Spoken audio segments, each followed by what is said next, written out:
Oh, So I didn't tweet it out. Shoot. It's not Oh, 6 yet. We got time. Oh, okay. yeah, Phil, I was thinking a news thing game. News. Yeah, that sounds great. Do you? So, how do you guys want to do that? Do you want to split up? Do we want to split up just the scores that we kind of don't go into, or should one person kind of run through them? Why don't you just run through them real quick? Okay. Yeah, we Be the just have fastest. to talk about the other ones. I mean, all these other games up here, they're definitely worth mentioning, and we have some notes written below them. Yeah. But yeah, basically we just say the score. I added stats to the games I thought were pretty notable, and then we could also do stats on the fly. Nice. That sounds great. Oh. Oh wait, you did add Orange County stats, huh? Sorry, I forgot that I put some down. I watched some of that one. That was interesting. Did you? Oh yeah. You know what, Pony? I need to add in. Okay, after I tweet this out, we need to add in which ones you watched because I don't think you ever told me. Did you? No, I mostly the early ones are the ones I end up watching, which are the ones everyone else does. Oh, okay. So cool. You watched Monarchs alongside me. Yeah, that was actually I could talk a bit about that one because I think that was.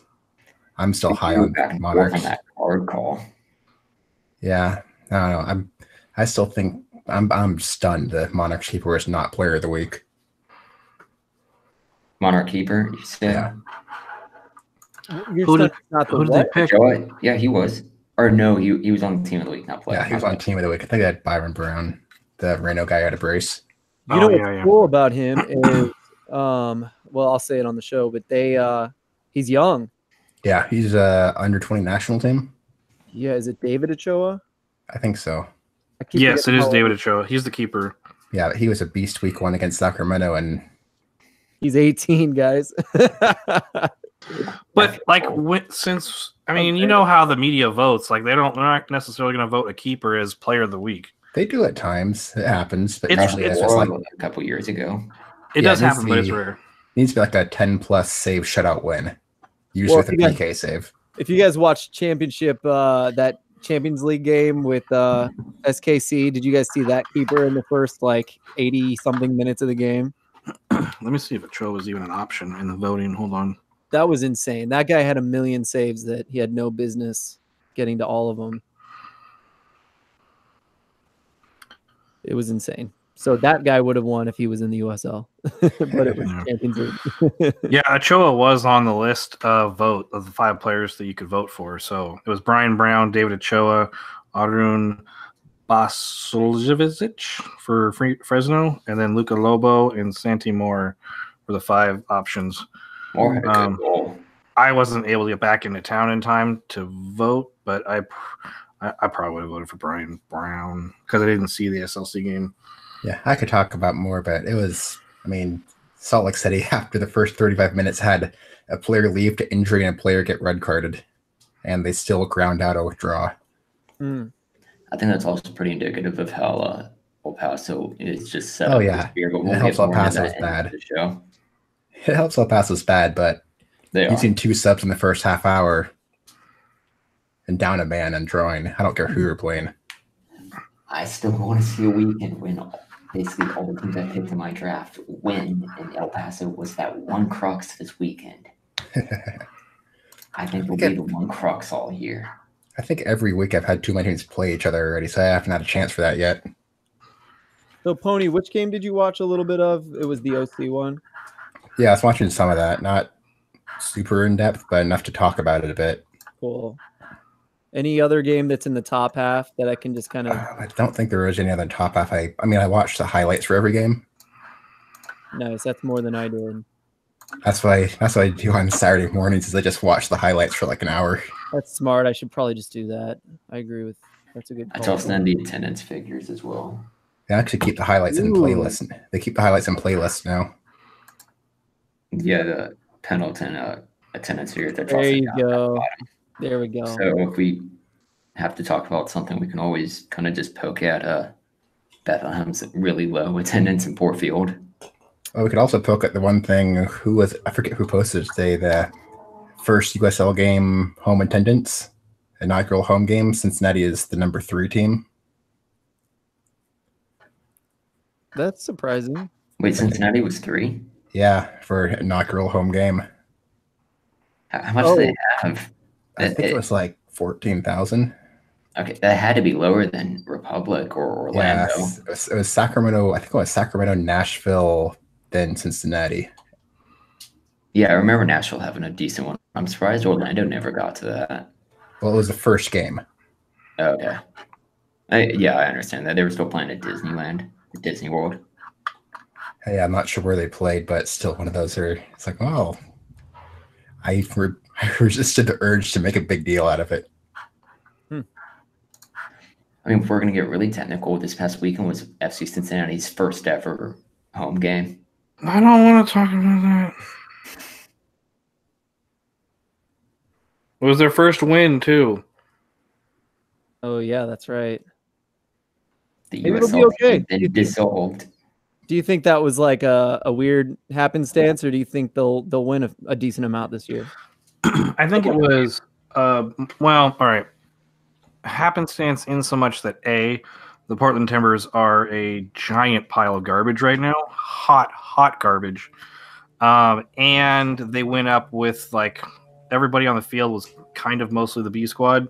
They didn't have Abobasi starting.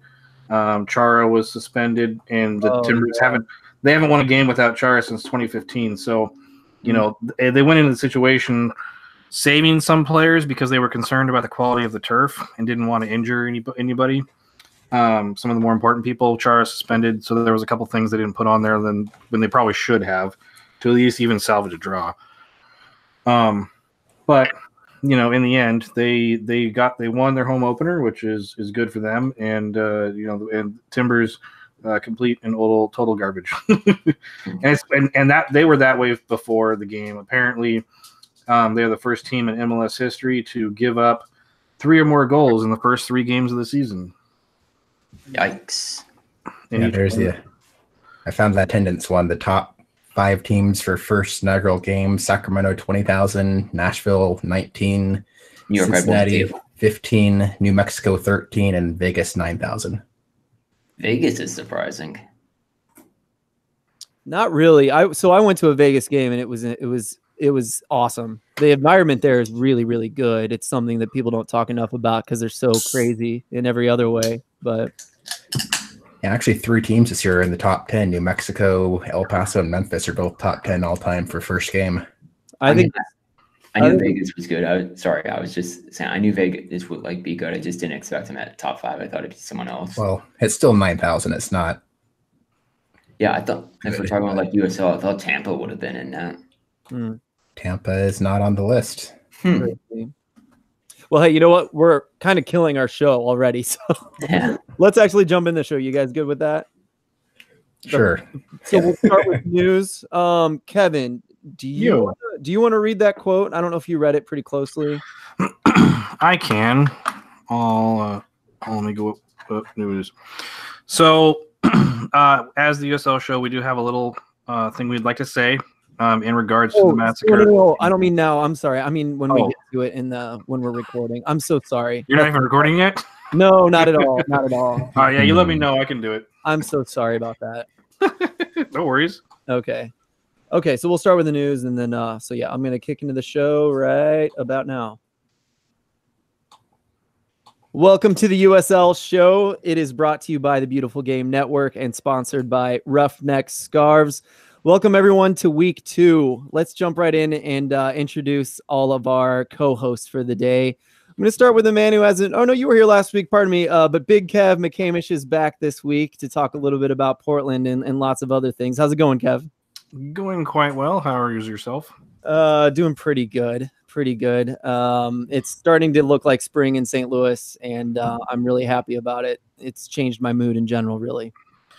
It's starting to look like spring here in Portland as well. I spent the weekend and yesterday out in Leavenworth, Washington. So it was sunny and 55. While I was out of town, it was like almost 70 and sunny.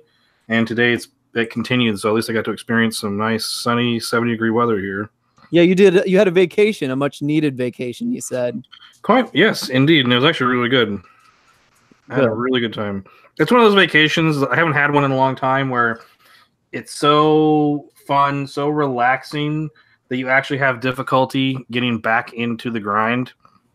Like I've had some business trips and some other shorter vacations recently that just weren't that way. I was like, oh yeah, back, no problems. But when I came back last night, it was like, oh man, I really am having a hard time getting back into like the real world. Yeah, I've had those as well. But we're glad you're here, actually. But let's move on to the next one. One of the two in our stats department here for the USL show. It's Ryan. Oh my gosh, Ryan Allen. I always want to call you Ryan Myers because I have a good friend named Ryan Myers, and you remind me of him. Ryan Allen, how are you doing out there in the Carolinas? It's going pretty well. I can't say the weather is kind of matching. It was in the 50s today, so it's been going back and forth between the 50s and 70s. But I will say North Carolina is in essence pretty much preparing for a lack of work and pretty much war as the March Madness tournament begins on Thursday. Do you jump into that every year?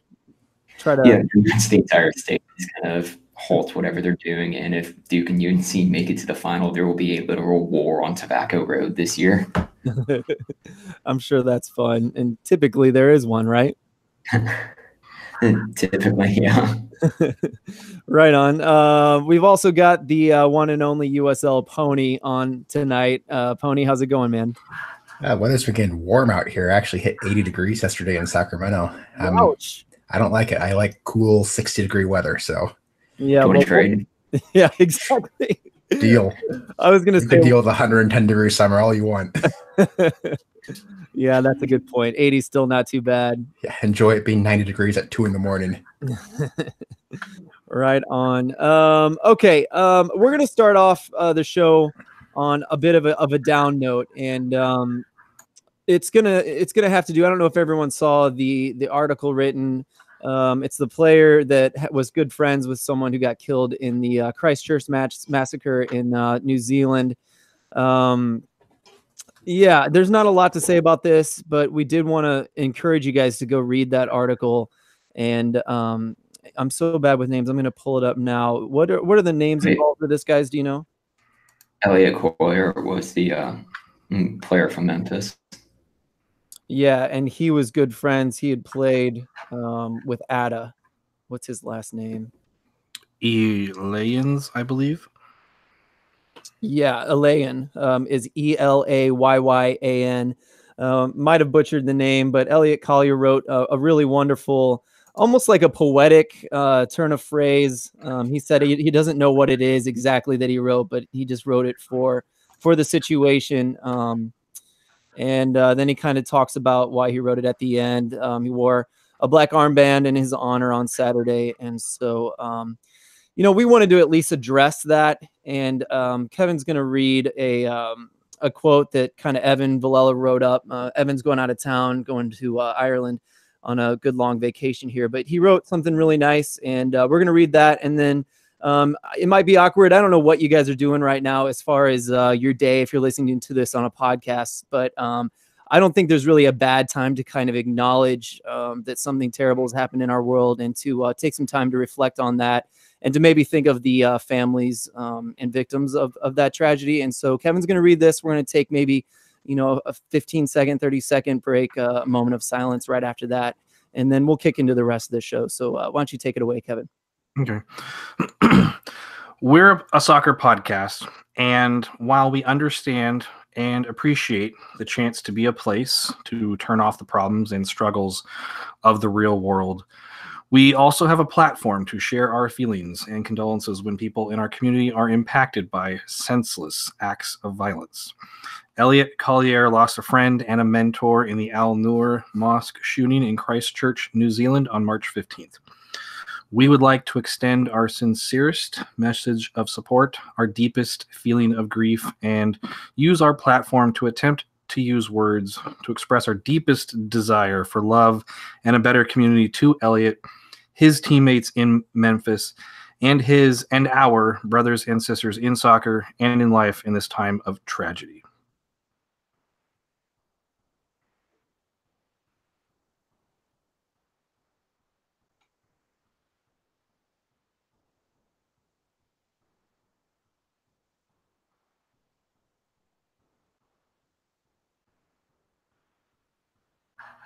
All right. Again, thank you for doing that with us, soccer friends. Evan put it well there. And now that we've kind of taken time to reflect on that, I think we should talk about why we're here as friends, soccer friends, brothers and sisters, as Evan said. Let's talk about the USL a little bit. I know it's an awkward transition, but let's jump into this USL A or USL Academy. It's going to be a tournament to start in 2020 with the intention to start a league. Kevin, you support Portland. They have a good two team. They have a good academy. Do you want to talk about what this would mean for you, or what it would be like for you? If it's something that's going to be like, I don't know, is it something where even the MLS academies are going to join up in? I think it's only USL. It has a top talent from U13 to U17.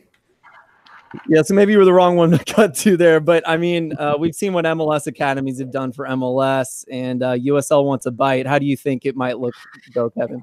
I'm fine with it. I think it would be good. Now, my only concern is that it somehow turns into like the MLS Reserve League of the yesteryear, in just that, like, hey, here's a thing where the results don't matter. All we're doing is just kind of like giving our academy players some travel, some experience, all of which is good, but like no one's going to show up. It's just going to be like a go out on a field, maybe there's the kids' parents are there and some family, just like a weekend game. Probably no more people or a few more people that might show up to my Sunday League 7v7. But the experience is there. I mean, it's good if you're going to be in an academy, start running a tournament, which is nice. I know that there are successful academy tourneys. I think there's that one that's done in Dallas with some of the some international youth teams that come and play, and the MLS academies play, and they do well there. And in a tournament, I'm sure would be hugely successful. Now, how that would translate into a league for academy teams, I'm not 100% sure. It kind of feels like maybe it would be like the USL A to USL Championship would be like the USL Championship is to MLS. And then also with the MLS 2 sides, like Portland's using some of their academy players a lot more this year. They didn't seem to sign too many people, focusing a lot more on developing the people that they've some of their younger talent, just kind of trying to give them the minutes and really gear them up for hopefully producing in MLS. But like an MLS side, like if they have academy talent that's good enough, I think that they'll give them their minutes in the USL Championship and not necessarily participate in USL A. Yeah. But for USL academies, why not? If they're not already using them in their championship teams. Exactly. Ryan, what do you think? I'm sure you have some thoughts on it. I think this is a really good thing, and I'm glad USL is trying to take a more aggressive approach to this. And like they said in the article, 32 USL clubs have academy sides, and it would be basically the U13s through U17s kind of all competing. Your U17s would be that top level to be kind of competing in the two regional brackets of a West and an East to determine how they would seed for that national front. I think and then the U13s would be at a national tournament later on in October. The U17s would be in May. I think the only concern I have with it would be with the league format.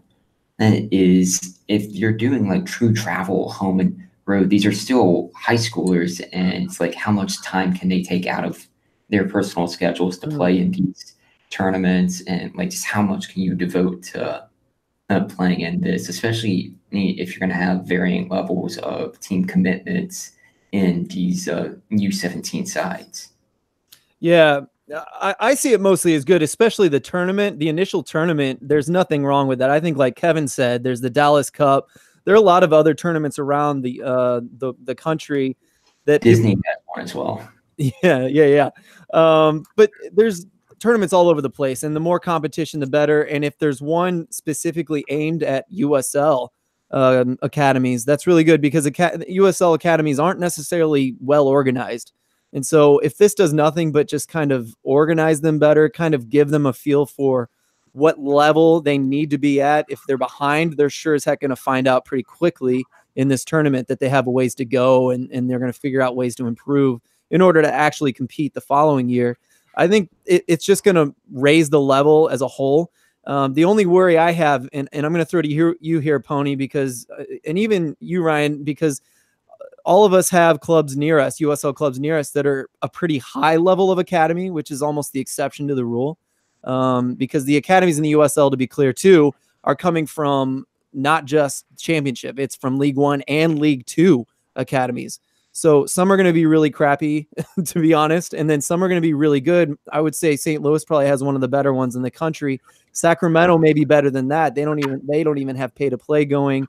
North Carolina has a pretty good one. Pony, what do you think about all of that? Are we going to take a step down, or any other thoughts?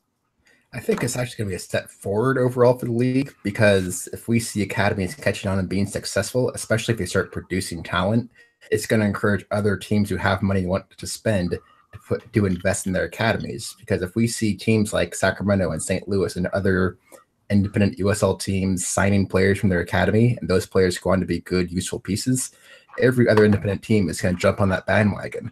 So I think while it could have problems with travel and high schoolers having to go off for a week at a time for some weird games and tournaments, I think it could really push forward the talent of USL teams, the Championship, League One, maybe even League Two, when we see the effectiveness of the outcome of these academies. Yeah, two things in the chat here. Alan said that the USL is in a lot of places that MLS is not. And I agree with him. This, if nothing, to add on to what you're saying there, Pony, this could make less players fall through the cracks that aren't being caught right now, and bring them up. You know, I'm worried too much about my club losing its high talent level. Well, let's think about all the kids that have fallen through the cracks. And then Ryan, you made a really good point in the chat right after that about the Hammerheads still have an academy, right? Yeah, basically when the Hammerheads were still in USL, the academy was kind of like propping up the first team, and they're still in existence that run a really recognizable brand within the region, a bunch of different clubs. And furthermore, academies, and as they stand in US soccer, I know it's not really the point, but they can stand as a big moneymaker for a lot of these teams. It's more of just a kind of a fact of the game at this current stance. I definitely wish pay to play would disappear, but I guess that's another way some of these clubs may approach this situation. Yeah. Love it. There's going to be so much to talk about. I think we've just barely cracked the surface. The USL hasn't even gone into hardly any detail either. We've pretty much covered the detail of the facts here already. So I think there will be more discussion of that. I think we'll move on for now, because the next bit of news is Inter Miami. They've taken away Lockhart Stadium from a potential USL bidder, as far as we know, at least in Fort Lauderdale. This is a mess in a lot of ways, right, Kev? I don't even know how to describe it other than just pure garbage and mess. Yes. Because how long has this, I don't know, let's call it stadium project thing with Beckham and his Miami team been? It's, I can't even remember when he started, like, the whole thing. Like 4 or 5 years ago, right? Long time ago. Almost. Go ahead, Ryan. Oh, sorry. I was just going to say, I think they were officially awarded sometime last year, but there was like a gentleman's agreement behind closed doors even before Atlanta or the second LA team was announced. Yeah, I guess officially maybe they weren't like the expansion team, but yeah, the whole thing was like Beckham had the clause in his contract that he could buy an expansion team for like $25 million. They had an expiration date on it. That passed, and they were like, no, whatever. Like, he still could buy the team or buy a slot, whatever he's got going on. He's going to do it in downtown Miami. He'll do it right on the water, and then he'll do it on the waterfront, and then he'll do it just a mile inside, then 2 miles inland, and then somewhere out in the boonies by university. Now Fort Lauderdale, in a stadium that already exists, I guess, Lockhart. And it's just it's one of those things that really kind of annoys me as far as MLS is concerned, because I don't think that MLS, it didn't work out before. I don't know if it's going to work out again, but they told Sacramento, they told all these other places, Nashville, Cincinnati, you guys got to have a stadium in place before we let you in. They'll tell New York City, oh, you got to have a stadium. Well, we just have like this fat bag of cash. and we got this whole Manchester City thing behind us, and they're like, "Oh, okay, well, never mind. You can do whatever you want." Yankees are signing in on that. Cool. But it's now it's the same thing with David. They're like, MLS likes to make exceptions to their rules, and Beckham is one of them. Yeah, he gets lots and lots of exceptions. I guess the first exception was a good one, but maybe not since then. Any other thoughts on Fort Lauderdale? I'm sad to lose a possible USL bid because the owner has money, so that would have been an interesting situation. Not necessarily good or great, but that team could have been something interesting to talk about.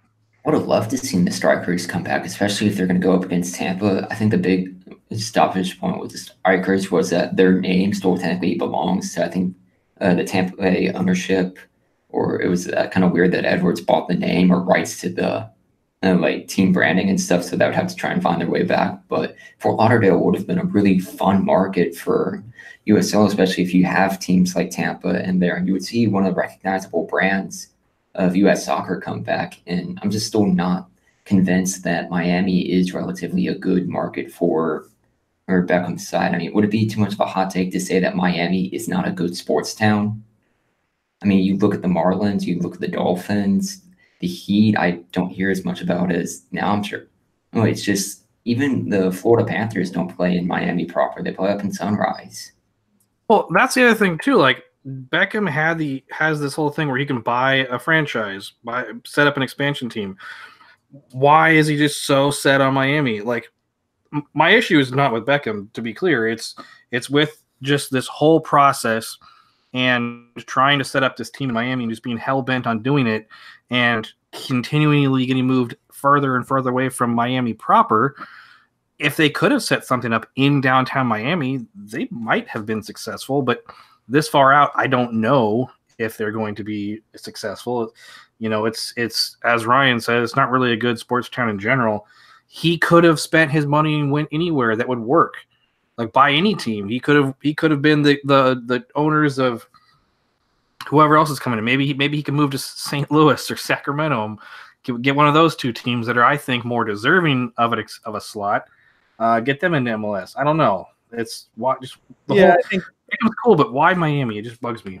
I know. I think that's basically the biggest point. I think we've basically said is that anyone else, and they would have lost their franchise by now, or they might not have gotten it in the first place. So honestly, if we're honest, Sacramento and St. Louis could probably deserve it more than them right now. But here we are. I think we're stuck with it. So instead, MLS gets to be embarrassed for a while, which I'm not against either. Hey, my team's in MLS. I don't care either. There you go. I also like seeing pie on their face. Fair enough. Let's talk about the team of the week a little bit. We don't want to ruin what we're going to talk about later. So let's not ruin the games. But if we want to talk about some of these guys, a lot of these guys made a huge impact. Let's start with Santi Moar. Evan's not here to talk about him. Ryan, I think you watched that game. If you want to mention his shots. I feel like he had a fantastic game. I mean, we all saw that goal he had against Mexico, that he basically, as Evan said in our group chat, put the defender on skates and then curved it into the net that Walls didn't even jump after it as the keeper. And that entire game, it just kind of set off as one fantastic late night match to watch. If you can go back and watch a game from this weekend, I say go back and watch that one or go back and watch Tulsa OC, but I don't want to spoil much more before we get into his stuff. Pony, you want to pick a player or two to talk about? Yeah, the one I know we can talk about a lot later is the Salt Lake City keeper Ochoa.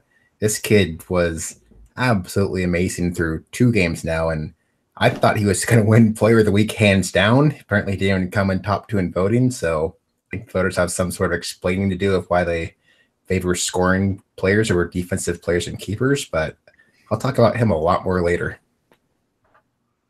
Kev, you want to pick a guy? Loria, I'd like to hear about him because I don't know anything. Well, it was this. Again, I'll talk to him more about him in the game. But it is a deserved Team of the Week appearance. The first brace for T2, first player to get a brace for T2 since August of 2018, I think. and just kind of showing why he got his first team contract, and paired with Portland's performance in Cincinnati, making a lot of the fans go, can Loria play in the first team now? Can we give him a shot? So nice. Good performance. We'll talk about him later. So I'll just mention that Paris G had a great game, even better than I expected defensively. And I've always said all year preseason that he's going to be a huge player to watch in St. Louis because I think he would be underestimated. But I do want to say, and I'm going to really cover it when we get to the game, Vasiljevic for Fresno is going to be one to remember this season for sure. So watch for him in future games. I'll touch a little bit more when we get to the game. But speaking of, okay, we're going to do something a little bit different. You're going to have to listen to me talk for a while, and I'm going to try to burn through them quickly. But at least we're going to know what happened. If you guys don't watch every single game, you're going to get to kind of hear a short preview of what happened this week. And so the games we didn't quite watch or see thoroughly, we're going to just list off some stats and scores. Anyone can jump in, interrupt me if you want to say anything about the game. Otherwise, I'm going to run through them. So let's start with Reno 1868 versus Austin Bold. Reno won 2-1. Reno didn't have as many shots, 10-17 on shots, but they led by a lot in pass accuracy, 82% to 71%. Possession 58% in Reno's favor. So they held the ball, they passed the ball accurately, but they didn't get as many shots off, but they won the game. So Reno, high attack team, possessing the ball. That's no big surprise there. Bethlehem Steel versus North Carolina FC. North Carolina wins their second game in a row. 51st minute goal by Lomas. I believe that's his second. Kind of a counterattacking team, though they had 49% possession in this one. So pretty even on the accuracy, 79-78, and shots on goal 9-2 with 14 shots in general from North Carolina to 6 from Bethlehem Steel. So the shot department, pretty big difference there. We're going to talk about attendance later, so I won't mention what happened there. I say Bethlehem's keeper did a good double save on a penalty kick in this game too, at the very end of the first half. Good way to kick it. It's up for save of the week if you want to see that one. Very nice. A lot of good saves this week too. This was there were ones left off that easily could win. Yeah, because I think I declared that a couple should have won, and I missed a few other ones. So yeah, a lot of good saves this week. Let's move to Charleston Battery. They won 2-1 over Hartford. That's the second loss for Hartford. Zico Lewis scored in the 17th minute, and Dante Marini, the type is small, so sorry if I got that wrong. He scored in the 73rd minute.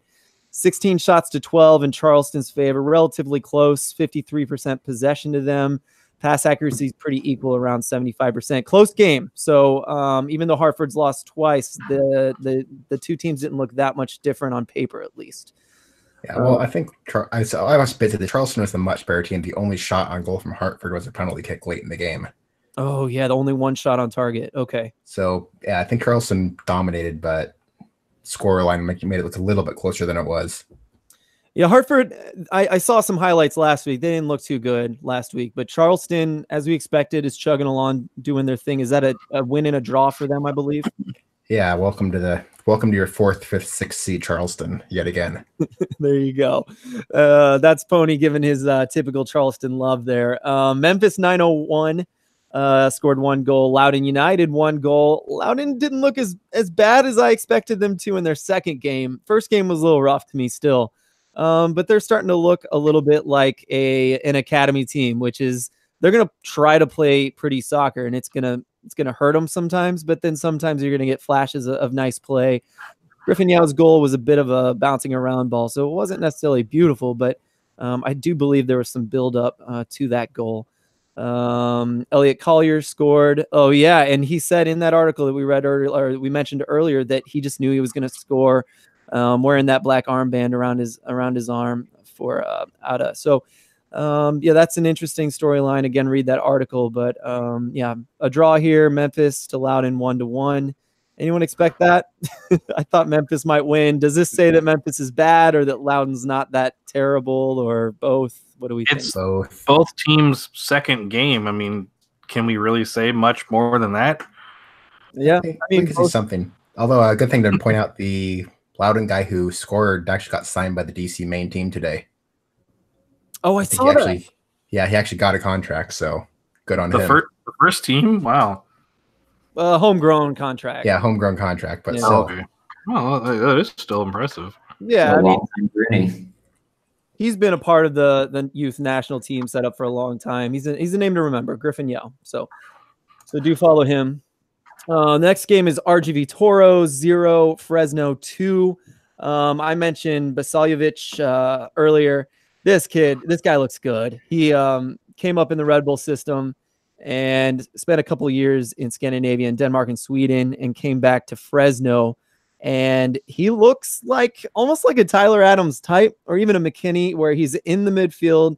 He can be the kind of guy who can kind of press and intercept a ball. But when he goes forward, both of these goals were started by Basiljevic in the midfield, and then he bombs forward and they do a little bit of interplay in the box and he scores a goal twice. One was at a funny angle. Anyone else see some of this?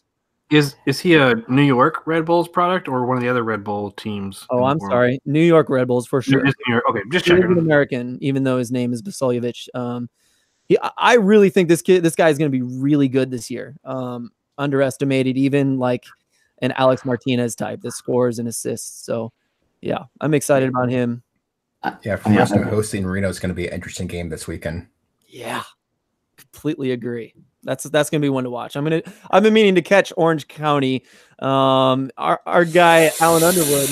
Oh boy, everyone okay? Our boy Alan Underwood wrote about Orange County. What do you call those? He reflected on the game, a recap. And so you go ahead and read about that. He did a great job. He's dipping into writing and just wanted to plug him because he's always around, including tonight in the chat.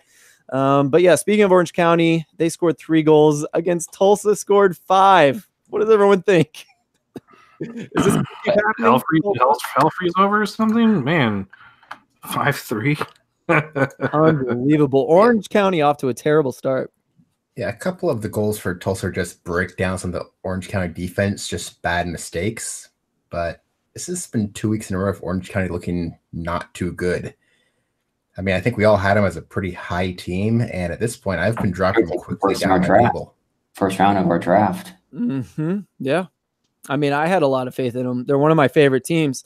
They play pretty, and I like how they go about their business. But it's one of those things. They didn't make too many changes in the offseason. Nothing that felt like it was going to shock the system. I mean, Anna Voldson, left, but I felt like they were probably still going to be all right. And if they did so well last season, then why not? Why wouldn't we put them near the top and pick them out first round, second in the West? I think, if I remember right, because I think Phoenix went first. But yeah, like the other thing too to talk about this is that they were up 2-0 just before the half, and then Tulsa started their comeback with a penalty kick after Orange County's penalty kick in stoppage time of first half. Tulsa got a penalty kick in the stoppage time of first half to get one back, and then just went on a tear.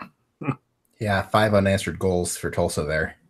Unbelievable. 2-0 lead's the most dangerous thing in soccer, as they say. Alan's kicking in here saying that the keeper's bad and that Walker Hume is slow. I think Hume is a center back, if I'm not mistaken. So the keeper is bad. He should feel bad. Yeah, they need to figure it out pretty quickly. Yeah, well, I just get the feeling they usually make pretty good moves during the season and find some good loans. Last year might have been especially good, and maybe they won't do as well this year with player acquisition. But last year they got some good players throughout the year, and so maybe they'll do that again this year because it just feels like they don't have a complete team right now. Who's their MLS affiliate? Is it LAFC? It's supposed to be, but they send all their good players to Phoenix, right? So yeah, they just sent a bunch of players over to Phoenix. Yeah, so what? Joshua Perez, who got called up today to, I believe, the U20s. No, U23s. Jordan Brewster, whatever his first name is, went over there. So Blackman's back. Yeah. The only thing that, and again, I follow an MLS side, I follow an MLS 2 side. As far as the whole relationship between MLS and USL, I feel that you know, the affiliations are good, but they have to be used. And I think if an MLS side is not going to take advantage or leave a USL side hanging, just don't do it. Like, just don't affiliate just to affiliate and then send one player maybe. Like, either commit to your 4, make a good relationship with your USL side if you choose not to have a 2 side, and then just commit to it, man. Don't sit there and drag someone on like, oh, maybe we will, maybe we won't. I don't know. Yes. This is not a freaking high school relationship. Yeah, I completely agree with you, Kev. And there's a lot of those still around. The really bad affiliations. They are starting to disappear, but I only did want to reiterate that LAFC's affiliation with them is over with the OC. So okay, it is okay. Cool. Yeah, just to be clear. So yeah. So hopefully, or it looks like they can get someone from everywhere. And that's another thing I do want to say, that independent sides are looking more and more to go away from the affiliation because they just have complete freedom then. And then why not? You know, like they can pick up any team, any player they want without anyone getting angry, and they can use them however the heck they want. So, well, the other thing too with that is you can set up the loan that says, hey, team MLS team A or La Liga team A or whoever, anywhere really, we'd like to, you know, take your player on loan, and they can sign contracts and do all this stuff that says both teams commit to playing player X, you know, and sticking with the loan. You know, because you know, with the way it works in the Premier League and other places, you have to have like recall clauses written into the contract when you're doing individual player loans. And I think you're right. Like an independent team would be better off to do something like that. Hey, we're open to, you know, loan anybody, but we want to make sure that whoever loans them to us is committed to keep it here, or we can write a recall clause in the contract, and et cetera, et cetera. Mm-hmm. Details, you know. Yeah. Protect both sides. Yep. And we're not even talking about the bad side of MLS USL loans. So there's so much more to cover, and I know we'll hit it this year once that starts happening. Let's move on to the games that we did watch, get a little more in depth. We're about halfway through, so we got plenty of time to go here. Let's start with the Charlotte Indy 11 game. This was a good one. Ryan, I know you watched it. You want to start us off? Yes, we had 3 goals for Indy that kind of just opened scoring. Michele King in the 12th, Tyler Gibson in the 15th, Thomas Nobolson in the 69th, and then Charlotte answered back with 2 of their own with the Dominic Cordero in the 73rd and Andrew Gutman in the 83rd. It seemed like Indy controlled a lot of the play through the first half of this match. I mean, eventually Charlotte did get back into it and nearly made it a pretty decent game in the second, and definitely the second half was their better of the 2 halves. It just looked like Indy knew what they were doing and took care of business in the first, and that ended up being enough for the win. I kind of want to disagree with you. So I watched it, and, you know, Indy got 3 goals. They were up ahead. I really felt like after their first 2 goals in the first half, they were, you know, it's early, so they've got to defend that, and they were on top of things throughout the first half. In the second half, after they went up 3-0, I really felt like they kind of just let off the gas and were like, all right, cool, we're up 3-0 away. We can just relax, chill, cruise to an easy win. And Charlotte, to their credit, did not give up and then made them pay and made it look like in the last, you know, 15, 18 minutes that Indy was either going to fall apart potentially, maybe get a draw, or that they didn't look that good defensively at that end. And I don't think it's anything too much to Indy's fault, other than just they did not stay focused for 90 minutes. Yeah, and so if you go and read up Richard Rainwater and Brian Cook, I say it every week, these guys are always writing stuff about Indy 11, and they're such an interesting team this year because of all the tactical moves they've been making and all the players that they get to play with. There's so many ways they could set up. Nashville's the same way, and sometimes there's always seems to be 1 or 2 good players left out. So the big thing they said about this was, the good thing was that Indy 11 attacked like you kind of expected their talent to be able to do for the first time, because they didn't last week against St. Louis. But then again, they wore out or they loosened up, and the 3 in the back, which they're going with a form of a 3-4-3, the 3 in the back weren't able to hold the line for 90 minutes, just like against St. Louis. So That's something to watch. Is they're trying to get some cohesion in the back. They're trying to be able to have legs to cover a full game with 3 in the back because it is more running for a true center back. So watch that. Watch whether they're going to be able to defend and whether they stick with 3 in the back throughout the whole season. They're starting to think that at some point they may have to draw a line if they lose too many games and switch back over to just a more simple lineup that has more coverage. Well, in this case, it was to their favor that they were able to get the win. But, say that it was 2-2, if it had still been 2 and then Charlotte came back at 2, after the 70th minute, really it was all Charlotte at that point.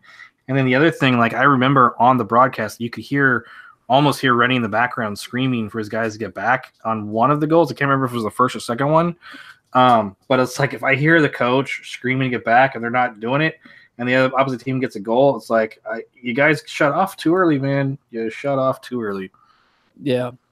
Yep. Yeah. I know I made a comment that Indy is not a team built to defend a lead. They're a team that just needs to keep pushing. It's one of those where their defense is not a defense that can hold out for the last half hour of a game and get points. They're going to give up a goal at some point or 2 goals. I think they need to go, okay, we'll win 4-0, then say we're going to defend a 2-0 lead. Yeah, just don't let off the gas and you'll be fine. But can they step on the gas the whole game for sure?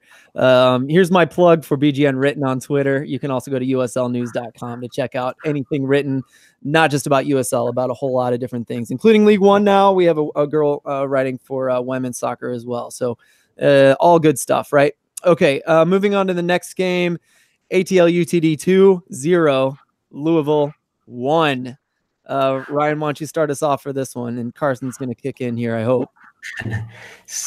So Abdou Mbake Thiam, I'm not sure if I pronounced that correctly. I hope I did. Scored in the 72nd minute as Louisville's goal, and that was after he came onto the pitch in the 63rd. So it was good to see him make a pretty crucial substitution. I will say, at least starting off, that ATL UTD 2 is much better at KSU Stadium than Corbett Field from last year. It's just better to be on a soccer field than baseball. At least for Atlanta's sake. And there were some weird camera angles, but what I thought was interesting was that Atlanta outshot Louisville in this game 12-7, but Louisville led on shots on target, 37 clearances from Louisville. I think the big goal from this was that they got the 3 points and got out of there with their first one of the season. But would it be a concerning factor going forward that they were outshot by what was amongst one of the worst sides in the East last season? I know my problems with the last game was that their defense didn't look as solid as years past. So I think yes. I think to a certain extent, yes. Granted, a lot of those ATL shots were kind of bad, kind of like what we were talking about earlier with Hartford. So I wouldn't be as worried. But again, it's an academy side that they're going to be a little rough building out of the back, even though they're forced to. But they have some attackers that can really do something special, and they had lots of good looks on goal, where if they just kind of figured out their finishing, this game could have ended differently. I'm cutting over to Carson from Lou City. He's just saying that they got to gain that champion confidence. So, Louisville doesn't look like Louisville right now, and so we'll see if they can build it. Ownby's still there, looking like a champ. Spencer's not finishing like Lancaster. That could be another one. Anyone else on ATL Louisville? I think they'll get it. They'll get it together. You know what I didn't know is Ryan. You mentioned that they're playing on a soccer pitch now. Is that like a training facility, or I can't remember what happened there? So that's Kennesaw State University's stadium. Atlanta has used that for a lot of their CCL matches and their Open Cup match against Charleston this past season before they go all in at Mercedes-Benz. But I think that's kind of like a second home to the Atlanta side. It just seems like it's a better fit for ATL UTD2. And I will say for Louisville, one of their forwards, Sonny Jane, is a former Wilmington Hammerhead. So he's definitely a good fit. He always worked hard when he was in Wilmington and Richmond. Did you say Fernando? No, Sonny Jane. Sonny Jane, sorry. Okay. Yeah, I might have missed him. College soccer stadiums work for two sides. I can vouch for that. I like it better. I got to see an Open Cup game with Louisville in the Louisville University field, which was gorgeous. It was beautiful. So I think it's great. I wish it would happen more often, for sure. Well, if no one's got anything to do on, what is it, the 23rd, Saturday, I think, T2 is gonna open at Merlot Field. Catch that if you've got ESPN Plus, wherever it's going to be aired. If you haven't seen that field, it's pretty gorgeous as far as college soccer fields go. I keep waiting to see if ESPN will sponsor us to do ads for ESPN Plus, because we basically do. Pretty much. Like, how else are we going to watch the game? Yeah, maybe USL doesn't convince you. There's League One, Championship, FA Cup. I mean, there was a fantastic Millwall Brighton match this past FA Cup weekend. I love it so much. I've even watched League One games. It's been great. League One in UK, that is. Cool. Let's move on. Real Monarchs 0, El Paso Locomotive 0. Pony, why don't you tell us about this one? Yeah, this was a weird game. Going into it, I think we all thought the Monarchs would easily run away with this. They looked really good in their first week draw against Sacramento. And coming in against El Paso team, playing at home, I was expecting like a 2-3-0 type win for the Monarchs. Then things kind of went south very early for them. They lost a player due to injury about 20 minutes into the game. Just over 30 minutes into the game, they lost a player to a red card on the professional foul, 1 goal. Or it was one of those where I saw the foul, I'm like, boy, this might be a red or could be yellow, and ref went for the red. First red card of the season right there. But at that point, they had to make another sub. So just over half hour into the game, Monarchs are 2 subs down, 1 player down, and then comes Ochoa linking back to him, and he went on an absolute defensive tear. This kid, he's playing on the under-20 national team, is, I think, more than 10 years younger than all of us except Ryan, because, Ryan. Doesn't count. Younger than me. It's one of those. He had a 9-save shutout, being down a man and having only 1 sub available in the second half. And I don't know how that's not player of the week. I still don't understand that. This kid is going to take the Monarchs far. They always have an amazing keeper. They had Connor Sparrow for a few years, who is now moved on, and he was one of the best keepers in the league. Mm-hmm. And now Ochoa has stepped into his shoes, and it's hard to say. It's surprising to say that Sparrow is gone and their new keeper is just as good, but this kid is just as good. He might be the best keeper in the league right now. And if the Monarchs could be down a man for 60 minutes against, granted, not a great team, but still get a point, and they had chances to score too in that 60 minutes. They had a few good chances. I think the Monarchs are still a good team, and this is not going to be a good memory for El Paso if their season continues like this. You have to score a goal if you're up a man for 60 minutes. There's no excuse there. Yeah. Did they get a lot more? Yeah, they had a lot more chances once they went down a man, though, right? Yeah, they had a lot more chances. I mean, the first half hour was just dominated by the Monarchs. They probably should have one goal by that point. Yeah, once the Monarchs went down a man, El Paso outshot them 12-1, which is just a bigger testament to how well Ochoa did in goal. Yeah. Yeah, give 9-save shutout. That's player of the week to me. Love it. I'm gonna back you. I think he deserves it. Yeah, I mean, you're definitely convinced me. I wish now I had gotten in time to vote and had voted for him. I at least can say I didn't vote. So I don't know. But no, as far as I saw that red card, it's the defender was the last one there. The player got in front of him. The El Paso attacker got in front. The lightest of the light breezy touches to the back, and the guy goes over. It sucks, but denial of a goal scoring opportunity is the red. And in that case, probably. I mean, if there's any interpretation of the rule, yes, it should have been a yellow because he barely touched him. But it's kind of one of those things where it's like that, man. Them's the rule, and that sucks. Yeah, it was that early was why I was surprised it was yellow. If it was like 70th minute, yes, it's red all day. But that early in the game, it's usually a little bit more of a gray area. Well, especially with the pro referees, like they always love to interpret it and just, I'll give them a yellow instead. It's surprising that someone would actually go by the book for once, Yeah, I feel you on that feeling. Okay, cool. Let's move on to Tampa Bay Rowdies 2, Pittsburgh Riverhounds 0. Not sure I expected this per se, but maybe the old Tampa Bay Rowdies are back. Ryan, what do you think? The overreaction is Tampa Bay is back. Just from like their first 2 games, they have 6 points, and it just seems like they have at least a better setup. Digging more into the stats, this shot battle was 6-6, and the only shots on target of the night were Tampa Bay's shots on goal. So it still seems like they have some development left to go. They barely let in possession, 50.5 to 49.5, but it seemed like Tampa played like they were more like normal Tampa from years prior that we know. I think what's going to be the big suspect is, can they perform well on the road? They got that opening week win in Memphis, but they need to be consistent with that. And one cause for concern would be that getting 6 shots a game. I mean, I think that was more to playing towards Pittsburgh's kind of style, but getting 6 shots a game, it might not always be enough to win games. But overall, I want to say that Tampa has definitely improved. I'm shocked I got them in the 3rd round of the team draft, and it looks like they had a tremendous crowd on hand. I know Mike Pendleton had one fantastic photo op from the corner of the stadium that just looks like it was a lot of fun atmosphere. What did they look like, Ryan? What kind of soccer do they play? Do you know what I mean? Like, what are they like?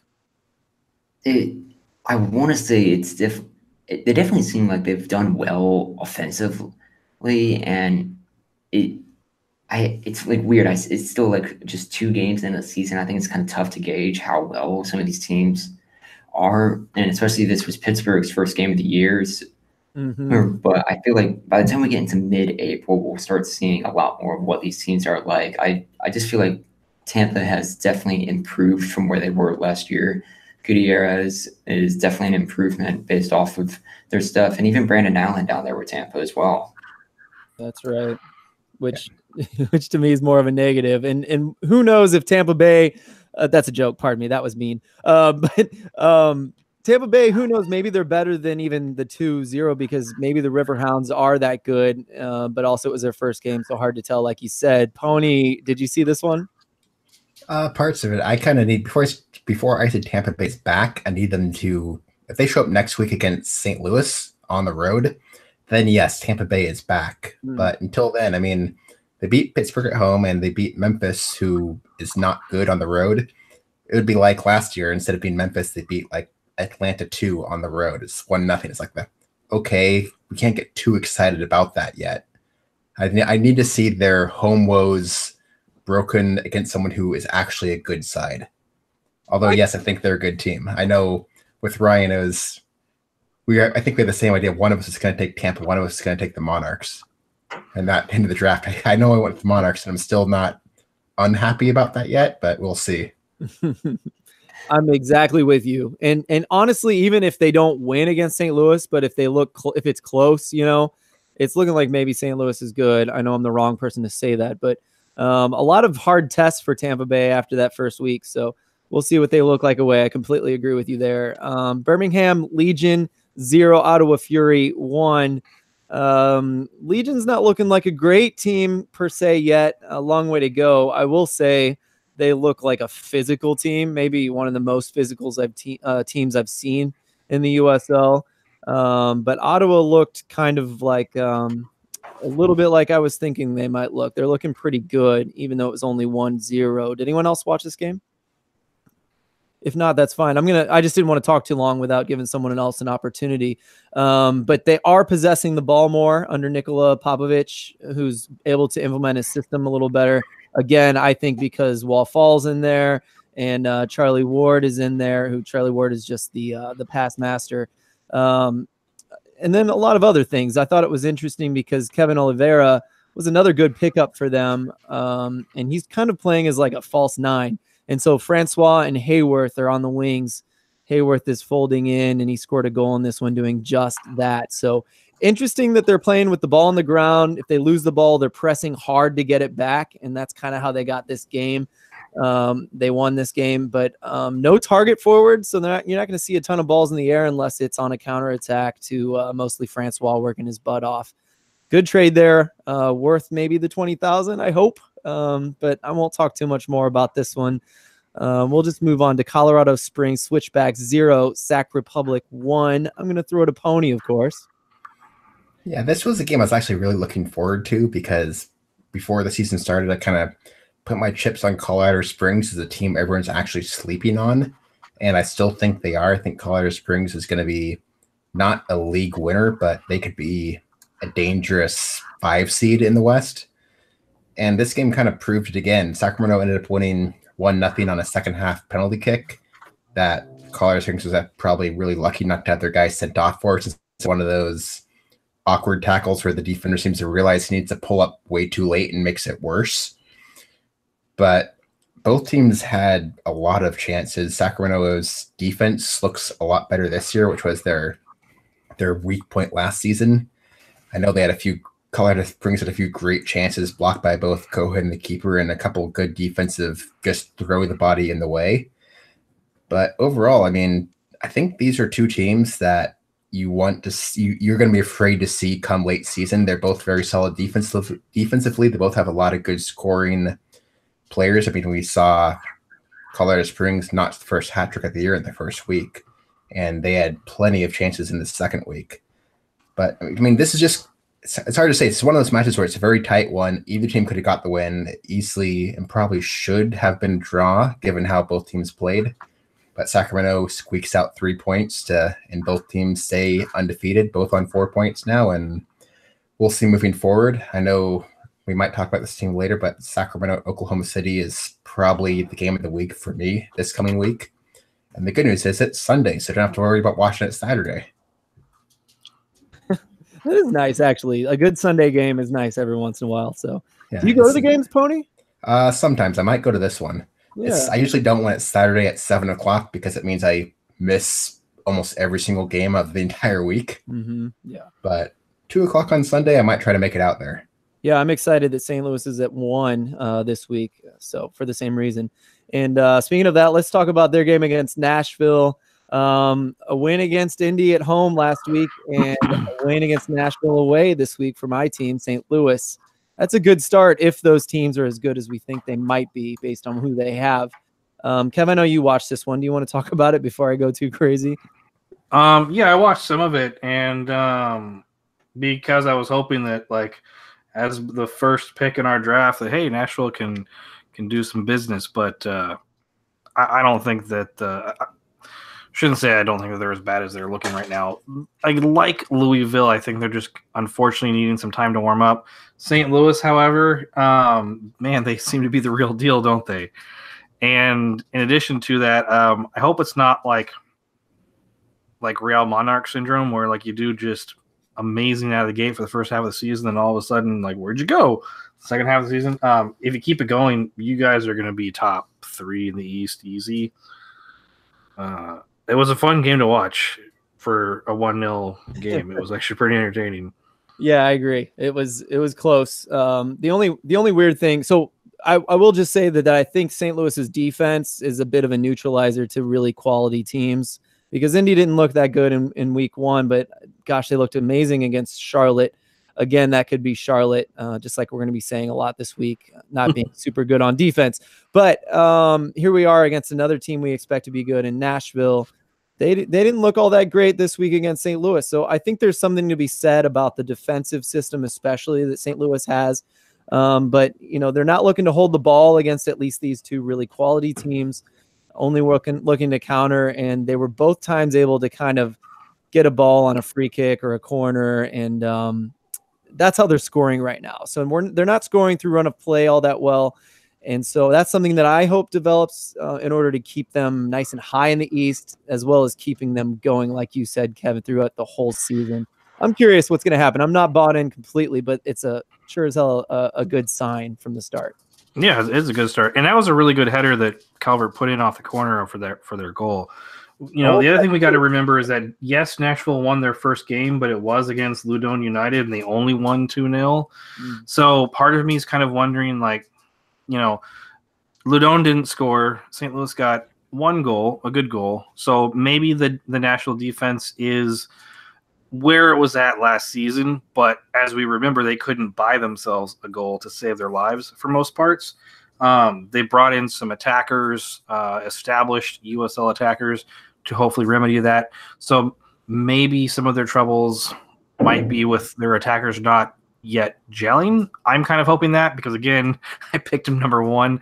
I kind of want them to win the USL Cup. I don't know why, but just so I can feel validated. But besides that, like, maybe that's the problem. If it's not, then they're gonna continue to have some struggles, particularly in scoring. Then it's going to be last season all over again, whether they've got MLS funny money or not. Yeah. Embarrassment of riches to a certain extent, but we don't have time to talk about that more. Let's move to OKC 2, Las Vegas Lights 1. It sounds like Pony watched this one. Pony, did you catch it? I think I caught the same last 30 minutes like everyone did, because that's when all the early games ended. Same. But, I mean, it was a decent game from what I saw. OKC looks good so far this season. I'm actually really interested in their next 2 weeks, because they've won both games, beat El Paso, who I think we all have as one of the worst teams in the West. And then they won at home against Vegas, who lost 75% of the road games last year. And Vegas had their chances in this one. Oklahoma City was the better team. But I'm actually really interested to see how Oklahoma City fares against the top dogs over the next couple weeks. But, I mean, they look solid. I think they are a team with more upside than most of us thought they were. I think we all had them as that, yeah, they're going to be somewhere from like 6 to 10, but they actually might break into that a little bit higher than they thought. And Vegas might be a little bit lower than some of us had. Yeah. I think we all had Vegas as, they're going to be like the most improved team. They're going to bounce up from where they were last year. They're going to be okay on the road. They're going to put in more goals, and they're not going to be just this pure chaotic team on all ends of the ball. And I haven't quite seen that yet. No. But let's see. I think who was it? Didn't Ryan watched a little bit more of this game than we did? Yeah, I watched the kind of opening 20 minutes. I was actually doing side-by-side broadcasts, another really fun thing about ESPN Plus. But it was funny. It's like I remember like typing into our podcast group chat that I was like, I don't know why everyone is so high on OKC this year. The second I hit send, Deshaun Brown scores the opening goal of this match, and I was like, oh, that's what I get for doubting them. OKC definitely looked a lot stronger in this match, and it'll be interesting to follow them along. They are currently leading the Western Conference ELO ratings at an 11-19 rating. That's only a point behind NCFC, who's at an 11-20, who currently leads the league. And so they'll be second. It'll be interesting to follow how OKC performs this season. It will be. I really enjoyed, just like Pony, I caught the end of this game. And I was really impressed by Omar Gordon, but I think he's going to have kind of like a Francois role. And when I went back and rewatched all the highlights, I realized that Deshaun Brown started a lot of those plays where Omar was making really awesome flashes and showing his athleticism down the field. Brown's finish in the first goal was really good, and Deshaun started the second goal where Omar did a great job. And Omar almost had a really good cross for a goal that I don't know, it was either a bad-ish finish or good-ish save. So anyway, I'm with Pony on Lights. I thought they were going to be better too, but they're not looking good so far. I thought they were going to have a bit of a baller kind of attitude to them, and they don't look like a great team, to be honest. I'm way off the Lights right now. I want to be real obvious about that. So let's move on though to San Antonio 1, Portland Timbers 2 scored 3 goals. Kev, tell us about the Timbers. Yeah, I was a little bit surprised on this. I went back and watched the 1-1 draw from last week, and I was like, okay, that kind of makes sense given where they were at last season. But this game, I was kind of like, where are we sure that this is T2 that's playing? Todd Wharton, previously of RGV Toros for 3 seasons, got his first goal for Portland in the 18th minute. He went around the keeper. What the big thing with this goal, though, was the fact that it was I don't remember who passed it to Langsdorff, but Langsdorff had just a brief touch right through to Wharton, and so that goal is all about the assist. I was kind of my jaw kind of dropped before. I was like, wait, what? We can play soccer? And so I was like, well, that's cool. And then Jack Barmby, previously of T2, came back and equalized with a PK, and I'm like, oh, here it goes. I kind of was expecting maybe a 3-1 San Antonio win. But you know, my T2, they shocked me, pleasantly shocked me. They looked like an actual team and looked like they knew how to play soccer. And Marvin Loria, as we had mentioned earlier, got a brace. He got Portland's next 2 goals and kind of showed why. You know, he was pretty good last season. It was good enough to earn himself a first-team contract, so he is on loan from the first team instead of just being signed to T2. And he showed it off in this game. Why that maybe sometimes a lot of the fans, especially after their FCC game, are calling for Loria to join the first team and say, hey, maybe you can get us some goals.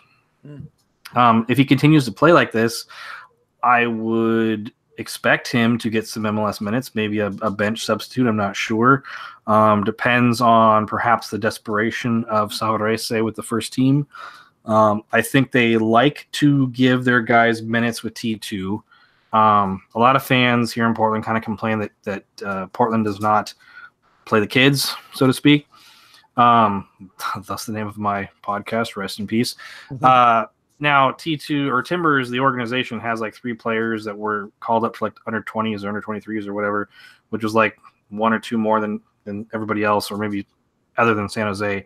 But like Rifer on Twitter had said, they all played for like a combined 1,874 minutes in the past 3 seasons. So, I mean, yes, we have a lot of young talent.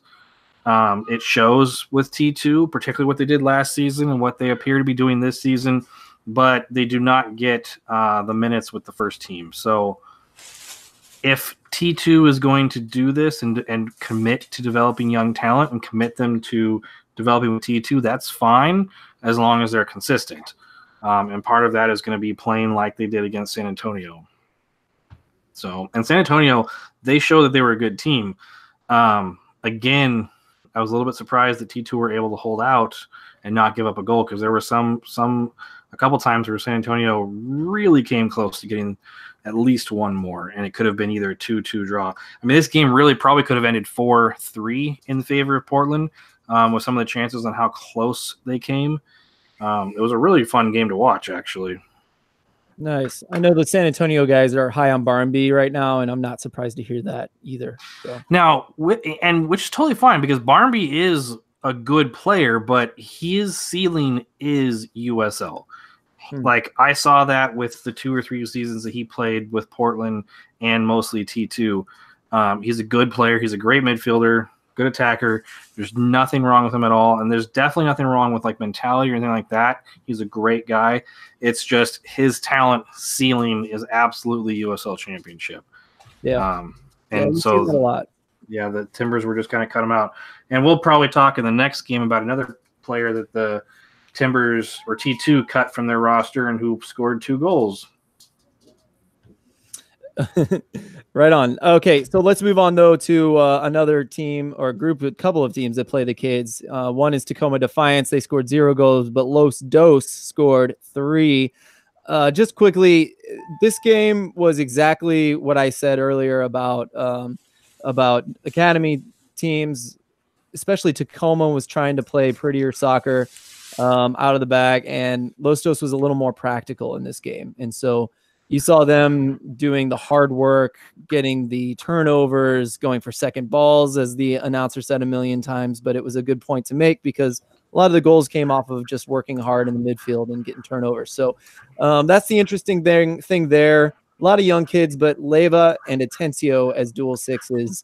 Those are the guys to watch on that team. I think they have the most potential. So always watch Tacoma for those 2 and several more playmakers and attackers on that team that have a lot of potential. Los Dos also has several good players, but I don't want to labor that too much because I talk about it a lot. Let's finish with... I say, well, there is one interesting thing that, to me, one fun stat that comes from that one. LA Los Dos currently holds record for the biggest loss at home and the biggest win on the road in the USL this season. Like, we're all terribly surprised, right? Yep. No, that's exactly what we expect from them. They kind of ping pong back and forth on that, but maybe they'll find some middle ground. I always hope they will. So that record's going to go away eventually. It's only 3 goals. Oh, for sure. Yeah. Go ahead. Two of those goals are scored by Augustine Williams, who started his professional career with T2. Yeah, I was about to say, I saw Augustine. I'm like, I know this name. Where do I know this name from? I was seeing the score sheet. Yeah, he played T2. He's from Southern California, though. We got him from the Nomads Academy or something, or some club team. He made the starting 11 of the week, if I'm not mistaken, which is right below there. Yeah, he did. So I saw one of his goals. It was fine, but I didn't see the other one. Maybe the other one was better. Let's finish up. I think this was the last game. Bit of a stunner for me. Phoenix Rising 3, New Mexico United 3. Ryan, I know you watched this for sure. I think, Pony, you caught it. Ryan, you want to start us off, though? What a match for just late night USL. This one ended past midnight into the wee hours of the morning on the East Coast. But you basically had Phoenix jump out. New Mexico jumps out with a brilliant Santi Moar goal in the 16th minute. And then you have Phoenix answer back with 2 penalties from Solomon Asante, 29 and 48. And Moar gets his brace at 55. I am absolutely forgetting Kevin Frater in this. I'm so sorry. But overall, this was like a very fantastic match. It was even in shots, 14-12, or it was relatively even in shots, 14-12 Phoenix, 8-6 shots on target Phoenix. I think a draw was the most fair result for this match. Pony, did you catch it? Caught parts of this one. I mean, I'm not sure if this is more I should be concerned about what's happening in Phoenix after this is their second 3-3 draw, or if this is New Mexico being decent. This is their second draw, too, after drawing with Fresno in week 1. I kind of am out on both teams until I see more information because they both look good at times. They also both look really shaky at times, especially on defense, and especially Phoenix on defense. I don't think they had this problem last year where they just give up this many goals. And even though they scored 3, 2 were penalty kicks, I believe. So they're not scoring from open play like you'd really want them to, especially against New Mexico, who I know Ryan was saying he's high on them, but I've actually gone down on them since the season started because, well, maybe Frozen is better than we thought, and this Phoenix game was interesting too. But I think New Mexico is good, but I don't think they're a contender, and I'm getting more and more nervous about Phoenix being that top team in the West as time moves on. I think I'm still stuck there because who else is it going to be? I mean, Sacramento, maybe Oklahoma City, maybe if they play someone good, but the West has really got chaotic, and neither of these teams look like world beaters right now. And for 2 teams people are high on, I know in the YouTube chat I think people were way too high on New Mexico. I think they got actually overrated before the season started.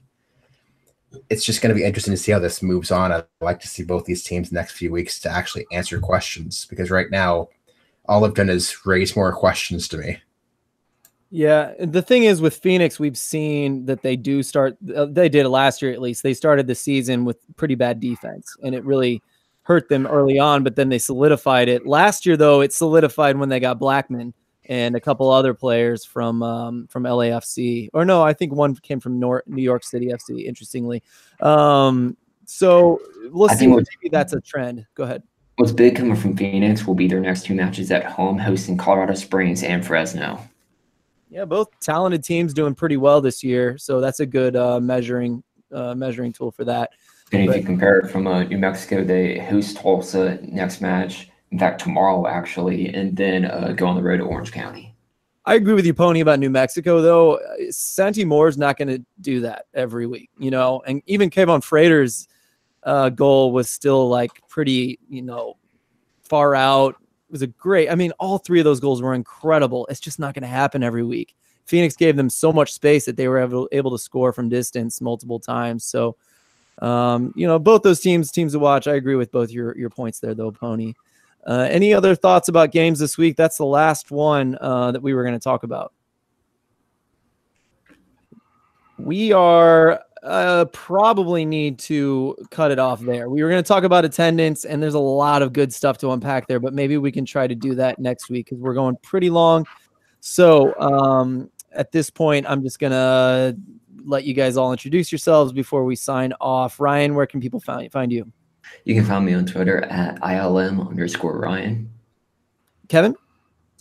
I am on Twitter at KamikaMishPDX. And Pony? On Twitter at USL_Pony.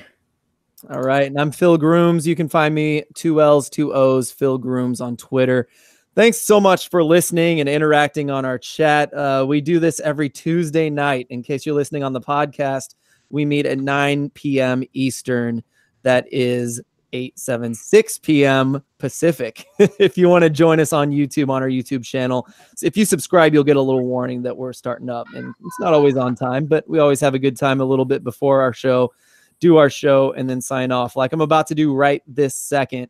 So we do want to say thank you to our sponsor, Roughneck Scarves, the official scarf supplier of MLS, USL, and US Soccer. Get custom scarves for your group or team at roughneckscarves.com. Thanks again, everybody. We'll see you next week. And we're out. Hold on.